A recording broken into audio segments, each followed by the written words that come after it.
Okay, so here's a hypermap, and I'm going to just modify an existing hypermap that I've created. So as you can see here, hypermap, it's a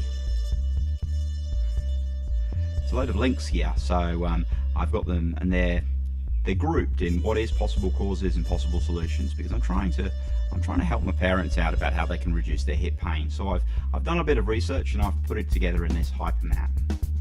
And you can see how some other people have done a little bit of research too, but I'm just going to focus on my work.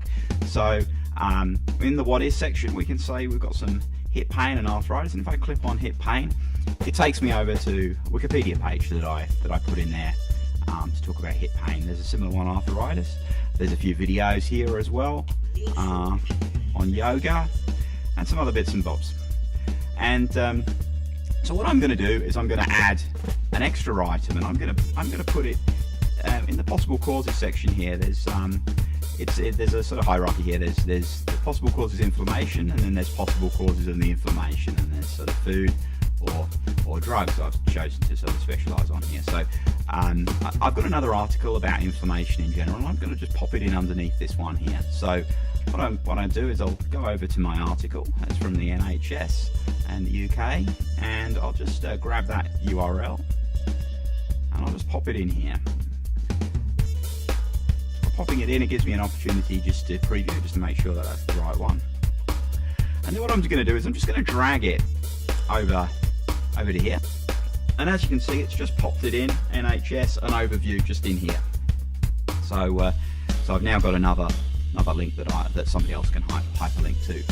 So okay, so assuming that I've updated my hyperlink and I'm pretty pleased with the way it looks, my hypermap, sorry.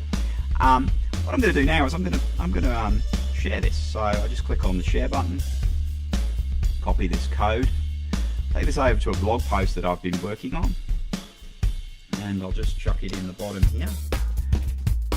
Whoops. There you go. Return there. Update. And let's have a look. Let's see what it comes out with. Let's see what it comes out looking like in the blog post. So here's my blog post. At the bottom I've got some references, and you can see here we've got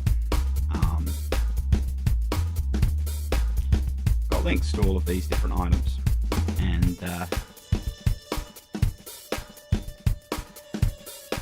if I was to change the size of this, it just pops it on nicely on the bottom there, or it opens up to the full 3 columns. So that's really the hypermap. You can see it's a useful way of adding real useful content at the bottom of a blog post or other things. Now, if you look at these this information, you think, whew, some of it's good, but some of it's a little bit. I don't really agree that this is a very good article. This one from Wikipedia. I think I'm going to put my own article in. Then you can then just add things to this hypermap, and then your picture's going to appear there, and then there's going to be a different view, and so you can just look through all the different views of the hypermap. So instead of commenting on the article, you can just change the hypermap, and then you're creating a valuable resource for other people later on. So there you go, that's the hypermap. Hope you enjoyed it. Thank you.